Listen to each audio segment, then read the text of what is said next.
What's going on, people? Remember these? Yeah, Yeezys, right? I mean, I think at this point they might actually be dead, right? Because that's the way Adidas is making it look on the website and all that good stuff, right? But who knows? I thought that before, and well, here we are. It's July. I think I did one of these videos in like, what, December? So who knows? I guess maybe in another few months, maybe I'll be sitting down again or whatever.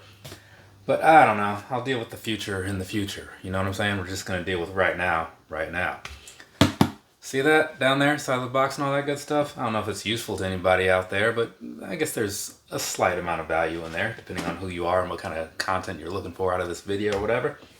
But let's go ahead and jump into this thing, knock out some kind of review. Hopefully not like anything that runs too long, because I feel like it shouldn't be too long, but whatever, we'll see. This right here is the Adidas Yeezy Boost 380 in the Hylite colorway. Yeah, it also would be known as alien vomit in my opinion, but you know, whatever. Because I mean, look at it, right? But let's go ahead and jump on into some things. Down there, across the bottom, what are you looking at down there? It's a pretty cool design on the front half, you know, then you got on the back half, same thing you've kind of seen before with like the boost kind of peeking through or whatever. So, not bad, right? Pretty decent, I guess. And then if you look up here at the midsole, right? That's nothing special at all, you know? It's kind of a transparent sort of thing. So you might think like, oh, is this like some blacked out boost or something? I honestly don't know. But you can also see, like if you look on the inside, that the plastic piece just does kind of come up a bit over the actual material of the upper and stuff. So that's kind of why it does look the way it looks to some extent anyways. But whatever. And also, I'll just point it out now in case I forget about it. You'll also see, like looking at this midsole, that this back piece, this heel, comes up like way high. And I am not a fan of that. I recall also not being a fan of it the first time I did a review of these, and it didn't age well, I'll tell you that.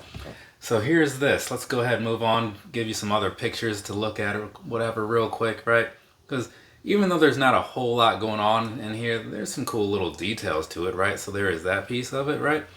And maybe that's what you need to see to like really sell yourself on if you should also spend $100 and something on these, assuming they're still in stock on the Adidas website.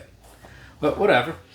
I'm going to talk about these just a wee bit, right? Give you some other stuff to think about, because being half price is nice, sure, but is it even still worth buying? All right? So, looking at the materials and all that good stuff, right, just kind of breezing through things, you're going to see a lot of the same build as you saw in like the MX series of the 350s. If you've seen those at all, I don't know, but just take my word for it. If you haven't, it's very similar. So you have that, some extra layers and extra colors. It's kind of a cool approach, right? It is. And then as you move back, at least on the outside, right, you'll see this plasticky piece in the middle where a lot of the other 350s have like a similar stripe, but it's just kind of like a flat panel or whatever. This one is kind of weird. I don't know. It's just an odd look, but it works for this particular design. And one thing that I don't know if I pointed out in the last video, but I noticed it today when I was taking a bunch of pictures earlier. Behind this, like I thought it was all just that, right? But if you look behind there, in there deeply, you can kind of see some plastic lines and stuff to kind of give it some sort of shape, similar to the Ultra Boost Uncaged, if you're familiar with those. And if you look on the inside, switching over here, that's going to be a lot the same build. The only difference is on the inside, you don't have as much of like that plastic as you had on the outside, right?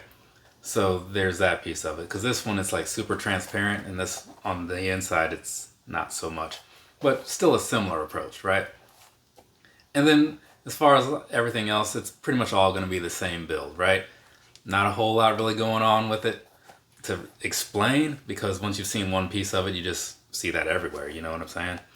So let's go ahead, laces wise, right? These do come with the infinity laces already in there. So that's something, if you're into that, cool. You have those and you can be happy about it. If that's not your thing, they do have this little package over here. See that? Yeah, you do. That has some regular laces in there. So if you're a regular lace kind of guy or gal, there you go. Slip those on in there. But again, you got to be sure you want it, because you can't put these infinity ones back in there. I mean, well, I guess you can if you fashion up something and put some heat shrink on there or whatever. I guess you could redo it technically, but it's probably easier to just figure it out beforehand before changing it and having to go back. So there's that. Let's go ahead and jump on down to the, actually we're not going to jump onto the inside quite yet, but we're going to work our way closer to it. Because up at the top here, right, you see this, like this upper sock liner type of deal thing? Not a fan. Not a fan at all. It can like really close in on your ankle and stuff, and then it creates some discomfort up in here, because right out of the box, a lot of shoes, you know, they can be a little rigid, right? So as you're walking around, this piece up here is just like kind of like bending into your ankle and upper foot area. Not a fan of that, right? So it's something to think about.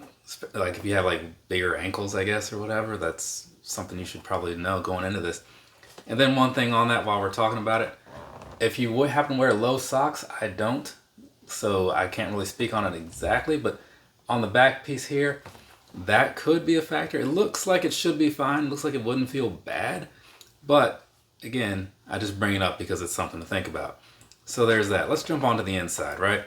Down in there, standard insole says Yeezy, Adidas Yeezy, right? And you can also, while we're looking in there, you can kind of see the inside plasticky pieces just a little bit from what I was saying earlier. So you got that happening. And that's pretty much all that's really going on in there, I guess I could say. And one thing, because I'll bring up now because, you know, it's something that stood out to me.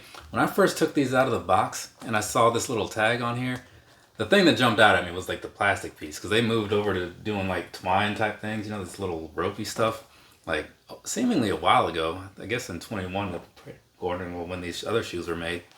But yeah, I looked at that and I was like, wow, these have been sitting around somewhere for a long time.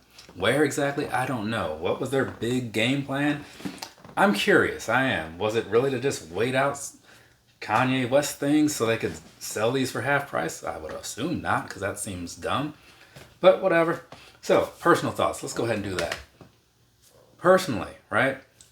I like these a fair amount. I thought initially they looked kind of weird, you know, but I thought, let's do it, right? I want to see if maybe getting a half size bigger makes these feel a little better and stuff overall. I'll tell you right now, it didn't. But I looked at these and I saw, since they're half price and they look kind of cool, you know, let's do that, right? They might be fine. They look kind of ugly, but also at the same time, like I kind of like them. It's kind of like the semi-frozen yellow 350s, which is actually my favorite pair of 350s. So I got them in hand and I'm looking at them and stuff. I'm like, man, these are something. And then I was taking all the pictures today and I'm like, you know, the more I look at these, the more I like them. So had I bought this pair initially, I would have probably been like more okay with things, you know, as far as like looks go. But I had ended up with that blue oat pair the first time and I was like, yeah, this doesn't even look that great. But looking at this one, I mean, I don't know what the other colorways are looking like because I didn't pay much attention to the 380. But in my opinion, the person who bought these to wear them and is making this video, I like these a whole lot, and probably more than all the other colors that I can at least think of, you know, which is really only the one. So take that for what it's worth, which is not a lot. But past that, I don't really have a whole lot else to say, right? I'm not trying to sell you on these or whatever. If you don't like them, that's cool. I get it. There's a whole lot of stuff out there that I like that other people don't like, and vice versa. So whatever. But I'm just saying what I think because that's that part of the video. And this next part of the video, I'm going to talk about sizing and stuff, right? Yes, sizing. I bought these in a 9, no I didn't. I bought these in a 10. Bought the first pair in a 9.5. I'm just used to saying that. Bought these in a 10 because the last pair was a 9.5 and it felt fine, honestly. But I thought, like, since I don't really like wearing these, maybe it's one of those things where I should have gone up half a size or something to have a little extra room or something. Maybe that'll make it more comfortable. I don't know. It's just a thing people say, so I went with it. It didn't really work out that way, honestly. I was walking around in these and it's like, yeah, you do have some extra toe box room or whatever. I didn't exactly need it personally. And given that these are a prime knit upper, they will expand a little bit, break in over time, only so much because of all the plasticky pieces on the outer piece there. But I'm just saying, you'll end up with like a little bit of more room than you started with. So when I'm walking around in there, I felt like some extra room in the front that I was like, I could do without that, honestly, but what's done is done, right? So overall, I'd rather just have the 9.5 because at least then the physical size will be pretty much the same. Now, moving on past that though, comfort-wise, walking around in them, yeah, they felt kind of weird, honestly, because that back piece where like the heel juts up real quick, real high, not a fan of that. Because like if you walked around in some other stuff and you put these on, like you feel like you're walking, like you're learning how to walk all over again. The comfort under the foot, once you get used to them, is fine. It's Boost, which isn't bad. It's not the cushiony 350 style. It's more stable. So there is that. Don't expect a 350 experience. But overall, wearing these, I mean, it's true to size worked out for me, but some people, again, with that whole ankle thing and some other factors in there, you might want to consider going up a half a size just to kind of make things a little easier on yourself. But as I often say, you know, taking out the insole, changing, you know, the thickness of whatever socks you might wear, one of those things will kind of help offset the sizing sometimes if you do make a decision that isn't the best. But hey, I mean, at half price, what's it matter? Go ahead, take your chances and see how it works out, right? So there is that piece of it. But I don't think there's too much left to say about the sizing. I know that may not have been the most helpful thing to a lot of people, but hey, it's at least something, right? So maybe I get some points for that. I don't know. You can comment down below however you felt. So from there, I'm going to move on. I will say this, though, before I go moving on completely. So this is the blue oak pair that I was talking about earlier. So looking at them size-wise, right? Dimensions, physically, and everything. You do notice like that this one is a little bit bigger. It's not like a huge difference, but yeah, obviously when you're wearing things, it is just enough to notice or whatever. But otherwise, everything was pretty much looking very much the same, which is good. Because there was something else over here. I think it was the 500, yeah. Where I looked at it and like the toe box looked a little wider on one. I was like, well, that's also something to consider. But overall, you know, when I talk about not wanting to wear things that are size up or whatever because they start to look bigger, yeah, it's not a huge difference. But again, it's a difference and I'd rather just not have it. From me to you, have a nice rest of your day or rest of your night, whatever it is, wherever you are. I'm going to talk about these next, but I think you probably saw that coming, didn't you? Later, people.